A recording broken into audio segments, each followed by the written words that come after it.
Bonjour, nous sommes heureux de recevoir aujourd'hui Swami Yogananda Sarasvati. Bonjour Swami. Bonjour Olivier. Voilà, je pense que ce qui serait bien, c'est que déjà vous présentiez peut-être votre maître, Shankaracharya, en disant pourquoi vous avez rejoint son ordre, pourquoi vous avez consacré votre vie en quelque sorte à son enseignement. Oui. C'est une grande question, alors ça remonte loin en plus. J'ai été initié par grande chance dans l'ordre de Shankara, mais sans à ce moment-là être forcément déjà bien aguerri dans l'enseignement de Shankara. Voilà.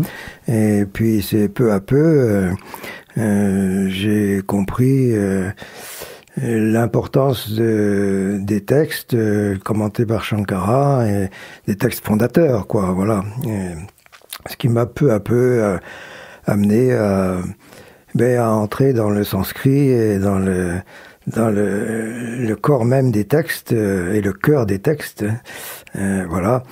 Et j'ai trouvé que c'était en fait un retour aux sources, donc c'est ce qui fait que j'ai plongé dans le sanskrit, j'ai fait un plongeon et dans lequel je ne suis toujours pas sorti, je suis toujours plongé dedans et ça sera jusqu'à la fin de ma vie, je pense, puisque le sanskrit est sans fin. Donc je suis sûr qu'il sera avec moi jusqu'au bout. Voilà. C'était des enseignements tellement importants, profonds, purs, que voilà, oui, toute ma vie a été consacrée à cela et elle l'est encore, et elle sera jusqu'au bout. Voilà, il y a même pas de choix, c'est comme ça. Et c'est une vie d'étude, de service, de prière. Voilà. D'accord. Oui.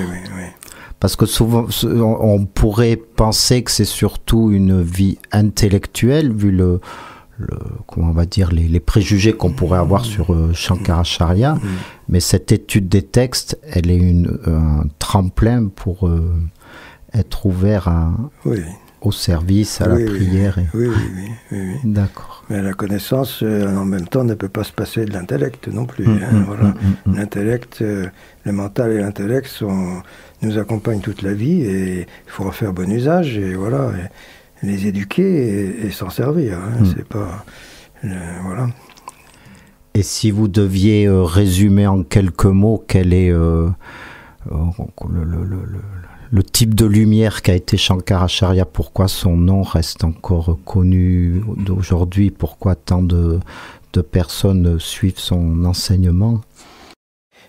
Parce qu'il a apporté en quelque sorte une unité parmi différents courants spirituels de l'époque. Et il a montré l'essence de tous ces courants. Voilà, donc il a dépassé les limites des écoles et des sectes des différents mouvements, en montrant l'essence. Voilà. Donc, et puis il a commenté les textes majeurs, qui sont les Upanishads, le Bhagavad Gita, les Brahma Sutras, qui sont quand même les textes fondateurs. Donc, ils avaient été commentés déjà avant, bien sûr, mais on ne possède pas les commentaires antérieurs. Donc, les plus anciens, ce sont ceux de Shankara. Ah oui, ce sont les plus anciens. Oui, qu'on possède. Oui, bien sûr. Voilà, qui ont été transmis. La preuve qu'ils sont valables et lumineux, c'est qu'ils sont toujours, ils ont toujours cours maintenant, plus de 12 siècles après. Voilà, si on considère que Shankara est né au 8e siècle, donc ça fait 12 siècles. Et c'est vrai que ils sont toujours transmis et il y a une transmission ininterrompue qui s'est opérée. Voilà. Pénétrant, visionnaire et rassembleur. Oui, voilà, tout à fait. D'accord. Et alors, vous êtes venu au centre védantique parce que vous aviez été, comme vous venez depuis très très longtemps, à l'invitation de Swami Vitamananda. Vous avez connu aussi Swami Ritajananda et vous venez chaque année. Vous veniez à l'invitation de Swami Vitamananda et vous venez chaque année pour l'anniversaire de Shankaracharya, qui cette année est tombé pendant l'épidémie de Covid, mais qui n'est pas la connaissance, contrairement à ce que dit le mot sanskrit, c'est ça que vous nous avez dit? En sanskrit, Ko-vida veut dire le connaisseur. C'est ça, voilà. Ko-vida, le connaisseur. C'est écrit avec un K et non pas avec un C. Le connaisseur du quoi et du comment. Ko-vida. Voilà, c'est une façon de faire un jeu de mots. Un clin d'œil, oui. Et alors cette fois-ci, la conférence portait sur le dharma. Alors comme vous l'avez dit, c'est une notion fondamentale. Alors entre autres parce que elle est la base à partir de laquelle on peut atteindre les 3 buts. Je crois que c'est comme ça que vous l'avez dit, la prospérité, l'amour et la libération. Voilà. Oui. Et oui, le dharma, c'est la chose essentielle. Il y a toujours l'éthique, c'est une chose essentielle, même pour tous les domaines de la vie, même dans le milieu professionnel, pour le fonctionnement d'une société, à tous les niveaux. Il y a, même dans une vie de couple, l'éthique se retrouve nécessaire partout. Donc on peut dire que oui, le dharma, en tant qu'éthique, c'est chose fondamentale pour tout, qui devrait être même à l'école, pour les enfants, pour toutes les relations humaines. En fait, il n'y a pas de relation humaine possible, harmonieuse possible, sans une éthique. Et voilà, donc on peut dire que le dharma est universel dans ce sens-là.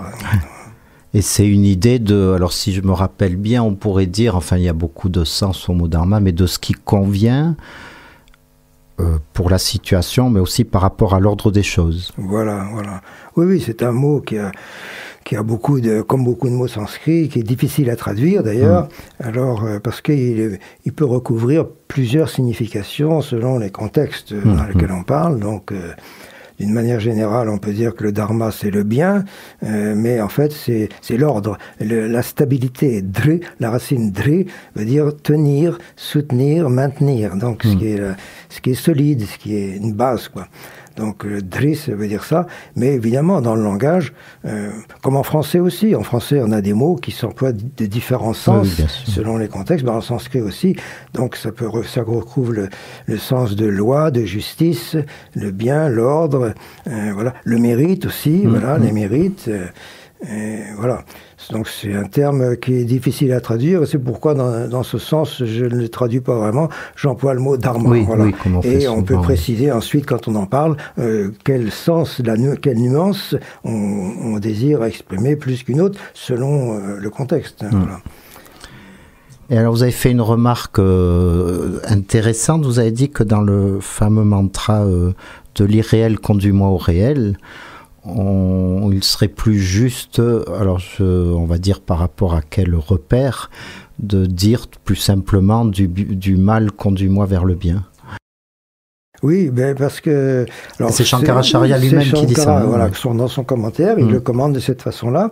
Et ce n'est pas non plus son idée personnelle qu'il amène là-dedans. Il s'appuie pour ça, il s'appuie sur le texte lui-même, c'est-à-dire tout le chapitre dans lequel se situe ce mantra, qui est un chapitre où il est question de la lutte entre le bien et le mal, donc représenté par les divinités et les démons, et aussi ce mantra est appelé Abhyaroha, donc c'est-à-dire ça veut dire qu'il y a une élévation progressive. Voilà. Donc du mal vers le bien et du bien vers la transcendance. Voilà. Et aussi parce que le mantra est qualifié aussi de pavamahana, c'est-à-dire de purificateur. Donc se purifier du mal vers le bien et ensuite vers la transcendance. Donc à cause de ces deux termes qui sont dans le chapitre même de l'Upanishad, Brihadaranyaka Upanishad, ont amené Shankara à l'expliquer de cette façon-là parce que voilà. Mais sinon il n'y a rien il n'y a aucun inconvénient à dire de l'irréel conduis-moi au réel, bien sûr, parce que ça reste quand même le but. Oui, bien sûr. Oui. Voilà. Mais le mantra lui-même, Shankara le conçoit différemment, dans le sens où il y a une partie du mal vers le bien et du bien vers la transcendance. Voilà. Eh bien, merci beaucoup, Swami.